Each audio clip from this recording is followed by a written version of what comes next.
Hello, I'm Richard Henderson, Chair of the Medical Society of Delaware's Government Affairs Committee and DELPAC Board Chair. I'm pleased to share with you that our medical society, working on behalf of the patients and the physicians across our great state, just finished one of the most successful legislative sessions in recent memory.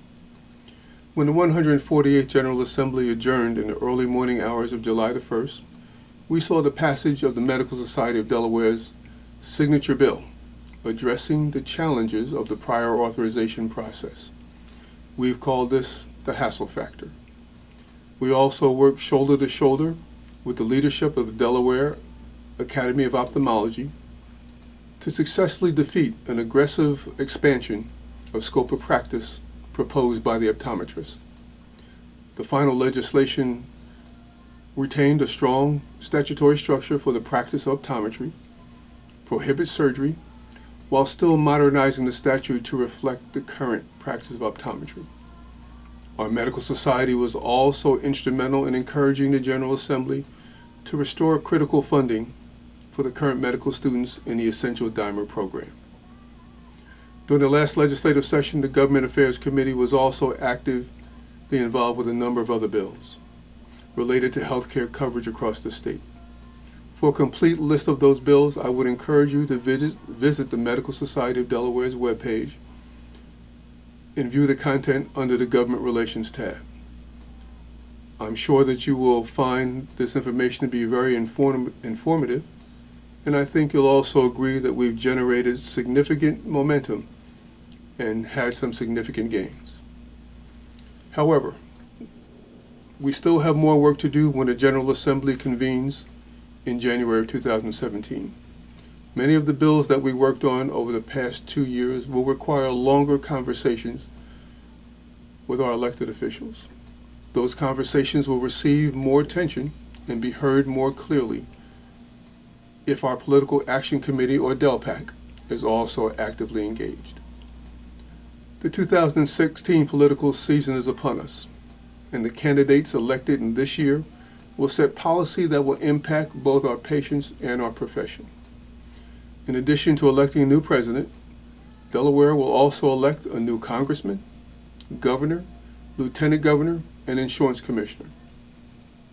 In addition to these offices, and perhaps equally as significant, is the fact that all 41 members of the State House of Representatives and more than half of the state's Senate offices are also up for re-election. With your membership and financial support of DELPAC, we will have the resources to both identify and support those candidates who support the practice of medicine. We will also have the opportunity to educate those who do not. Being a contributing member of DELPAC enables physicians to speak with a unified voice for our patients and our profession. Specifically, your contributions to DELPAC will enable the DELPAC to do the following in this year's election cycle: provide campaign support for those who support our profession and educate those who do not; personally interview the candidates in key races to determine their position on key issues of primary importance to Delaware's physicians; advance medicine's agenda in every state candidate in every race in Delaware; and co-host with the Medical Society of Delaware a candidates forum in October to provide a direct networking opportunity for you with the candidates. Without our support of DELPAC, our voice as physicians will be heard less clearly by our legislators. This also means that our ability to have both an input and impact on healthcare-related discussions and decisions will be further diminished. I'm sure you've heard the saying that there's strength in numbers. Well, that's certainly true for DELPAC and a state the size of Delaware. So the more members we have, the more funds at our disposal, and the more candidates we'll be able to support and reach out to. The practice of medicine in Delaware will continue to be challenged by legislation and needless regulations that will impact our patients and our ability to practice.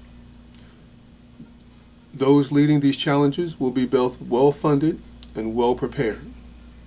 We must be the same or be prepared to face the consequences. I'm sure you've heard the old political saying that if you're not at the table, you're on the menu. Let's keep our place at the table and continue the positive momentum gained during this last legislative session. In the strongest manner possible, I would encourage you, each of you, to join me in becoming a member of DELPAC and contributing today. Information about DELPAC, how to join and contribute, may also be found on the Government Relations tab of the Medical Society of Delaware's website. Thank you very much.